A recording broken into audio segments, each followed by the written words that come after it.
Our Haley Ott is joining us now from East Jerusalem. Haley, so let's just start with, the situation today. What are things like?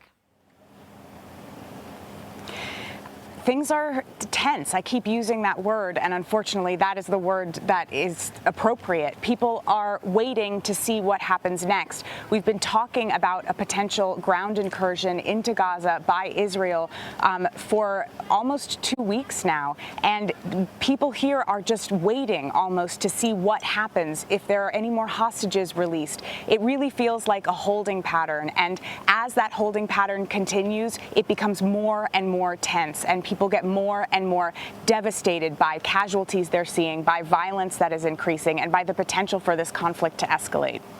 While we've been focusing on Gaza over the last few days, Israeli forces carried out an airstrike in Jenin, that's in the West Bank, saying that Hamas was using a mosque there as a terrorist compound.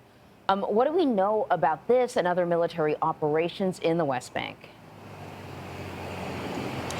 Yeah, so it's important just to clarify, the West Bank is not controlled by Hamas. It's controlled by the Palestinian Authority.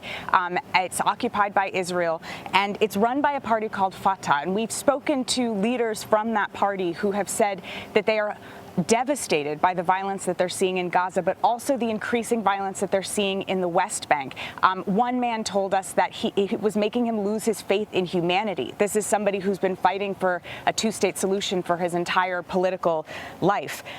The Israeli airstrike is an incredibly rare thing in the West Bank. There are lots of incursions by the Israeli army, especially in Jenin, which has been the site of fighting, and Israeli army sort of raids for the past year or so, but an airstrike is something that has really frightened people and made them worried that perhaps the violence that they're seeing in Gaza could spill over even more into the West Bank. And what more do we know about the state of hostage negotiations? We have reporting that the U.S. has asked Israel to sort of hold off on a ground invasion, to give it a little more time to get those negotiations going and perhaps have some more hostages freed. That is what we know, that the U.S. has reportedly made that request. And we know that people here, especially the people that I've spoken to, are desperate for something to move in terms of the hostages being released. As soon as I've spoken to a number of people whose family members are being held hostage in Gaza at the moment, and as soon as they heard of those two hostages that were released a few days ago, many of them messaged me and said, this gives us hope, this gives us hope. So it's certainly something that the people who are connected to the hostages are desperate for some movement to be made for their loved ones to get out before any big potential more violent ground incursion might take place. And in regards to the humanitarian crisis in Gaza, we know that a couple of aid convoys have already gone through the crossing there with Egypt. Another one, I think, is on the way.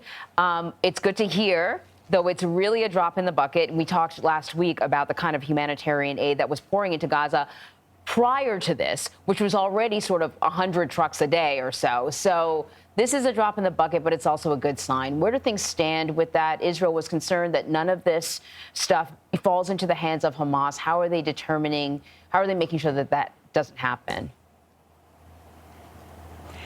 Before I joined you, I touched base with our producer, our reporter who's in Gaza, who is monitoring what's happening to the aid. And he said that these trucks, which contain medical aid, mineral water, canned food, and coffins, are being distributed by the United Nations. The aid is being brought to schools, UN schools, where people who have been displaced are sheltering, and distributed there. But as you said, this is not even remotely anywhere near enough to serve the needs of the many, many people who are in serious crisis. Our reporter there said maybe it's enough to feed a few hundred people, and there are thousands upon thousands upon thousands who are in desperate need of help. All right, Haley, thank you.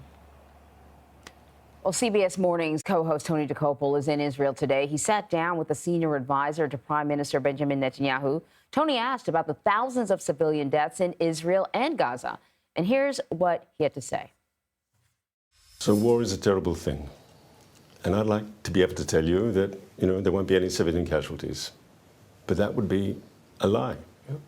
There's been no war in modern history that hasn't involved civilian casualties. Defeating ISIS also involved civilian casualties. The question is, what do you do as a democratic society? Do you make a maximum effort to keep those casualties as low as possible? And the answer is, of course, yes, we do.